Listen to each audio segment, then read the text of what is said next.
All right, let's jump right in. RFQ, RFP. Yeah, it sounds like a bunch of corporate alphabet soup, right?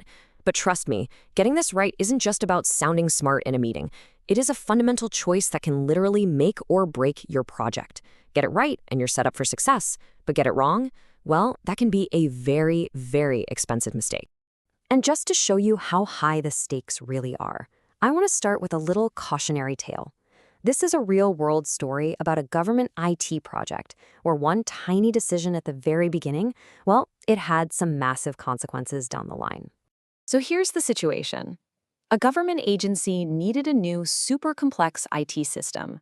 This isn't something you can just go out and buy off the shelf. It had to be designed from the ground up. But when it came time to find a company to build it, they reached for the wrong tool. They used a document designed for simple, straightforward purchases, not for building a complex partnership. And here's what happened. Because they used the wrong process, they were pretty much forced to pick the cheapest bid. The problem was, that vendor just wasn't ready for a project this complicated. What followed was a total mess. Huge delays, endless rework, and the final bill? It ended up being double the original budget. An absolute nightmare. And it all started with that one little mistake at the very beginning. So what was that wrong tool they picked up? It was something called an RFQ. Let's take a second to break down what that is and, more importantly, why it was the absolute worst choice for a complicated IT project like that one. So, an RFQ, that stands for Request for Quotation, is what you use when you know exactly what you need. I mean, down to the last nut and bolts. The best way to think about it is like you're ordering off a menu. You know the item number, the specifications are crystal clear.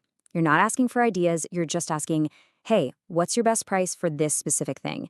The decision is pretty much all about cost. Okay, but what if your situation is more like that government project? What if you don't have a simple order, but a really complex problem that you need somebody's help to solve? Well, that's where the other tool comes in. That's when you use an RFP. An RFP, or request for proposal, is completely different. Here, you're looking for a partner, not just a price tag. To go back to our analogy, you're not ordering from the menu anymore. You're hiring the chef to design a custom meal for you.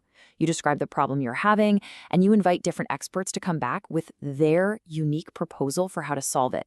You're judging them on their expertise, their strategy, their overall value, not just who's the cheapest. So let's just put them side by side so it's super clear. With an RFQ, the focus is all on price. It's perfect for standard stuff, commodities.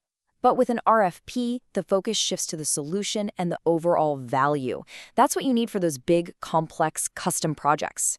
It's really the difference between buying a pile of bricks versus hiring an architect to design and build your dream house.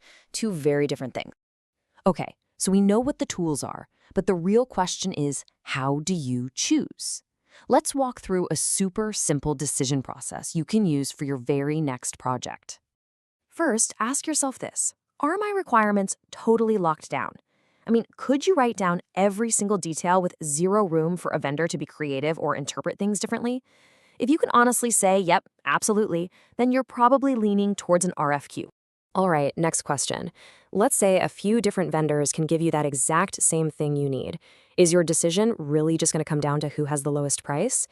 If you're buying a standard item and the bottom line is your number one driver, then yeah, an RFQ is built specifically to get you the most competitive price possible. But, and this is the big but, what if you answered no to those last two questions? Then you have to ask yourself this. Do I actually need a vendor to bring their own expertise, their own experience, their own ideas to solve my problem? If you need a partner to help you figure out how to do something, well, you're not just buying a product anymore. You're looking for a solution. And that, my friends, always requires an RFP. So after all that, what's the big takeaway? The whole thing, all these details and definitions, can actually be boiled down to two simple words for each. It's a really powerful way to think about it.